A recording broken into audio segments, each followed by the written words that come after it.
Hello hello hello সবাইকে, আমি প্রমিতি ভৌমিক প্রমা। আমাকে ইনবক্সে অনেকে বোনস সংক্রান্ত বিভিন্ন প্রশ্ন জিজ্ঞেস করেছেন। আমি আজকে আমার বোনস কেনার স্টোরিটা শেয়ার করব, এতে আপনারা আপনাদের বিভিন্ন কনফিউশন দূর করতে পারবেন। তো দেখো, তুমি করে যদি বলি, আমি শুরুতে ছিলাম শেরেবাংলা মেডিকেল কলেজ বরিশালে। আমি মূলত বোনসটা ওইখানকার সিনিয়রদের থেকে নিয়েছিলাম। তখন আমি যেহেতু 21-22 সেশন, তখন বোনসের দাম পড়েছিল 40,000 টাকা, যেটা আমি আর আমার একটা ফ্রেন্ড, আমারই আর একটা রুমমেট ইরিন, ও এখন সলিমুল্লাহ মেডিকেল কলেজে আছে, ওর সাথে মিলে আমরা বোনসটা কিনে ফেলি। তো 20,000 টাকা, এটাও কিন্তু অনেক বড় একটা অ্যামাউন্ট। ঠিক আছে, আমরা বোনস কিনেছি, বাট আমরা কিন্তু যে ফুল সেট বোনসটা কিনেছিলাম, ওই ফুল সেট বোনসের মধ্যে কিন্তু অনেক বোনস মিসিং ছিল। আবার এমন বোনসও অ্যাড ছিল যেগুলো আমাদের প্রয়োজন নাই। যেমন ধরো যে আমাদের ডেন্টিস্ট্রিতে আমাদের কিন্তু হাত আর পায়ের বোনস লাগে না। তো আমাদের বোন সেটটাতে পায়ের যে বোন, সেই ফিমারটা ছিল, কিন্তু আমাদের বোনসটাতে কিন্তু ডেন্টালের জন্য ইম্পর্টেন্ট হেড নেক সেকশনের ম্যাক্সিলা, এই বোনটা কিন্তু ছিল না। মানে এরকম অনেক বোনসের ক্ষেত্রে কিন্তু হয়েছে আমাদের ফুল সেটটায়, যে বোনসগুলো আমাদের দরকার নেই সেই বোনসগুলো আছে, যে বোনসগুলোর দরকার সেই বোনসগুলোর কিছুটা নেই।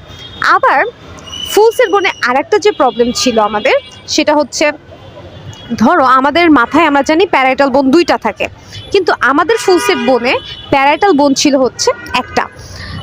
তো আমাদের সাথে যারা পড়ে, দেখা যায় যে যারা বোনস কিনেছে অন্যরা আমাদের থেকে কম টাকায় কিনেছে, ধরো যে 35,000 টাকায় কিনেছে, কিন্তু দেখা যায় যে আমাদের থেকে ওদের বোনস কোয়ালিটি ভালো। বা এরকম হয়েছে যে আমাদের যেমন কিছু বোনস মিসিং ছিল, ওদের ক্ষেত্রে কিন্তু এরকম মিসিং ছিল না। দেখা যায় যে মিসিং বলতে যে সকল বোনস ডাবল থাকে শরীরে, সেইগুলো জাস্ট একটা করে ছিল, কিন্তু আমার যেমন ম্যাক্সিলাটা মিস ছিল, ওদের এরকম ম্যাক্সিলা কোনো কিছু মিস ছিল না, সব বোনসই ছিল। শুধুমাত্র সেই সকল বোনসগুলো ছিল না যেগুলো আমাদের শরীরে 2টা করে আছে, সেগুলো ছিল একটা। আমাদের বোনস মোটামুটি ভালো ছিল, কোয়ালিটি যদি ধরি খুবই ভালো ছিল। এরপর আসি যে একটা টিপস দিয়ে দিই, বোনসে যদি তুমি পাউডার ইউজ করো তাহলে বোনস অনেক দিন টেকে।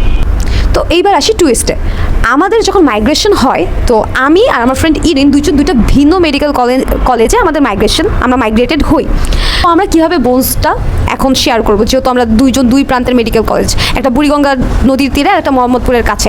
তো এখানে আমরা যেটা করি, আমার আরেকটা ফ্রেন্ড ছিল শেরেবাংলা মেডিকেল কলেজে, ওরও আমার সাথেই সোহরাওয়ার্দী মেডিকেল কলেজে মাইগ্রেশন হয়।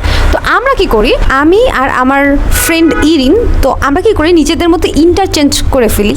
জিনিসটা এরকম যে আমার শেরেবাংলা মেডিকেল কলেজে আর যারা শহীদ সোহরাওয়ার্দী মেডিকেল কলেজে আসবে, তাদের একজনের সাথে আমি ইরিনকে অল্টার করে ফেলি।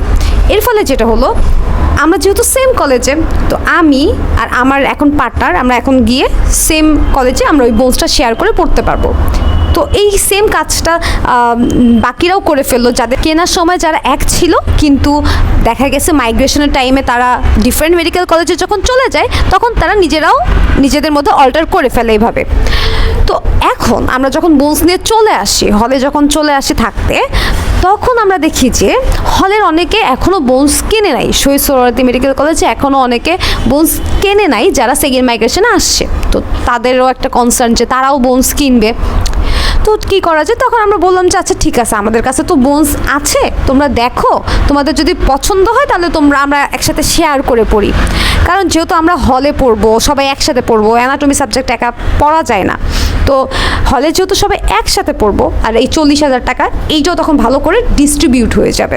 তো আমরা কি করলাম, আমাদের ওই গ্রুপ অফ ফ্রেন্ডস যারা মাইগ্রেশনে আসছে, আমরা একই রুমে থাকবো বা একই হলে থাকবো, তারা হচ্ছে কি করি, তারা 6 জন মিলে তখন আমরা ওই বোনসটাকে শেয়ার করে ফেলি। এতে আমাদের যেটা হয়, যে টাকার যে প্রেশার, সেটা অনেকটা মিনিমাইজ হয়ে যায়। আর অ্যানাটমি তো একসাথে পড়তে হয়, সো পড়ার টাইমে তেমন কোনো সমস্যাই হয় না। অনেকের কোশ্চেন থাকে, অনেকে তোমরা আমাকে জিজ্ঞেস করছো যে একটা বোনস কি একজনই নিব নাকি একটা বোনস 2জনই পড়বো, কোনটা বেটার হয়। আমি বলবো যে একটা বোনস, তোমরা যদি হলে থাকো, তোমরা গ্রুপ অফ পিপল মিলে ওই বোনসটা কিনতে পারো। পড়া খুবই ইজি, কোনো সমস্যা হবে না, কোনো প্রবলেম হবে না। কারণ তোমরা সবাই যখন পড়তে বসবা, ভাইবার জন্য ডেমো দিতে বসবা, দেখবা যে সবাই একসাথে পড়তেছো জিনিসটা, একা কখনো অ্যানাটমি পড়া হয় না। অনেক সময় এমনও হয়েছে যে আমাদের যারা লোকাল ফ্রেন্ড, ওরাও অনেকে আমাদের সাথে বোনসের শেয়ারে থাকতো, তখন তারা কি করতো, তারা ক্লাস শেষে হয়তো আমাদের সাথে পড়ে নিত, বা আমরা একদিন স্যাক্রিফাইস করে তাদেরকে একদিন দিতাম যে ঠিক আছে তুমি একদিন পড়ো, পড়ে বাসায় পড়ো, বাসায় হাত ধরে পড়ো, পড়ে আমাদেরকে দিয়ে দাও। এভাবে বোনসটা শেয়ার করেছি বা বোনস পড়েছি। গুরুত্বপূর্ণ কোশ্চেন যে বোনস কখন কেনা উচিত। বোনস আমি বলবো যে সেকেন্ড মাইগ্রেশনের পর, ক্লাস শুরু হওয়ার পর বোনসটা কিনো, কারণ থার্ড মাইগ্রেশনে মাইগ্রেটেড হওয়ার চান্স রেট খুবই কম। সো আর এর মধ্যে তোমার ক্লাসটা শুরু হয়ে যাবে। সো আমি বলবো যে তুমি সেকেন্ড মাইগ্রেশনের মধ্যে কিনে ফেলো, মানে সেকেন্ড মাইগ্রেশনের পরে ক্লাস শুরু হয়ে যাবে যখন, তখন তুমি কিনে ফেলো সিনিয়রদের কাছ থেকে বা যেভাবে তুমি পারো। এখন আমাকে অনেকে জিজ্ঞেস করছো যে আপু আমি কি কোনো পেজ থেকে বোনস কিনবো নাকি কিনবো না। আমি বলবো যে আমার এক্সপিরিয়েন্স নাই যে পেজ থেকে বোনস কিনলে সেটা কেমন হবে না হবে, তো আমি বলতে পারতেছি না টু বি অনেস্ট যে বোনসের কোয়ালিটি কেমন। 2 নম্বর পয়েন্ট আমি বলবো যে তোমরা বোনস ছবিতে না দেখে বা ছবিতে দেখার পরও সামনাসামনি তোমরা বোনসটা দেখে কেনো, যে বোনসের কোয়ালিটি একদম ফাটাফোটা, একদম যদি নরম হয়ে যায় বোনস, সেই বোনস না কেনাই ভালো, তাহলে পড়তে পারবে না, ভেঙে যাবে। পুরো এক্সপিরিয়েন্স শুনে হয়তো বুঝতে পারতেছো যে বোনস কারো ক্ষেত্রে পারফেক্ট হচ্ছে, কারো ক্ষেত্রে পারফেক্ট হচ্ছে না।